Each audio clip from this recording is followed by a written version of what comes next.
يسأله من في السماوات والأرض كل يوم هو في شأن فبأي آلاء ربكما تكذبان حالات كاس اسبدل لدى بني آدم كدوشو دكو إيمانا يا إلهي باكينا يا زمنكو اسبدل كما كانوا سيدا وقفل بيهين الزمنكو كما دقين يا كدقين الله باكدقين حديث القدسي إلهي عز وجل وكيلها إن آدم بأيبدبا إلهي إن آدم ودبا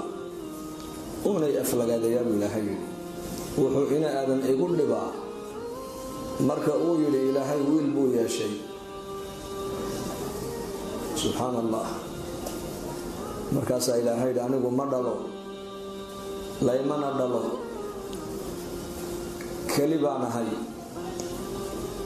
abuurkay ana la kaliyoobay amarka adduunyada ka socdana aniga la kaliyoobay way aflagaadeeyay ilaahay in aadan wuxuu u aflagaadeeyay zamanka ayay eeda u jeedinayaan oo zamankay afka ku taagayaan ay leeyihiin zamanka aniga sida ay galay waqtiga aniga halka ay dhigay waqtiga adiga kula haya waqtiga lugta ay ka qabtay waqtiga aniga iga jeestay soo ma yiraahdaan dadka qaarkood ilaahay wuxuu leeyahay yasubbu ad-dahr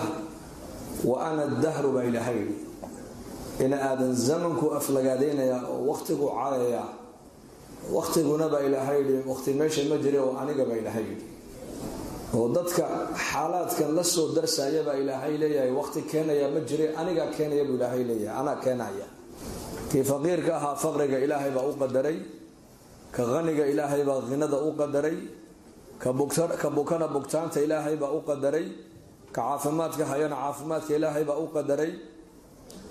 maalqabeenka maalka ilaahay baa siiyay kama aragtaanay waxbarashada ilaahay baa u furay xaalada adag ku jira xaalada adag ilaahay baa u keenay kaloo nicmeeyay nicmada hareeraha laga dhigayna ilaahay baa hareeraha ka dhigay انظر كيف فضلنا بعضهم على بعض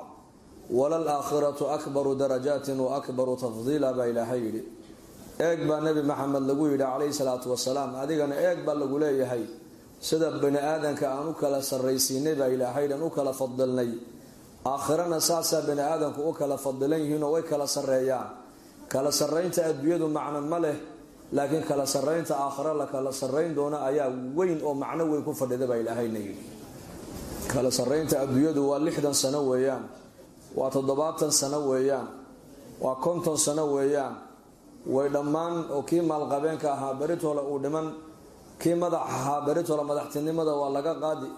kii caafimaadka qaba caafimaadka uu ka dhiman kii awlaada la siiyay awlaada uu ka dhiman kii bila ubadka laga dhigay isagoo bila ubada uu dhiman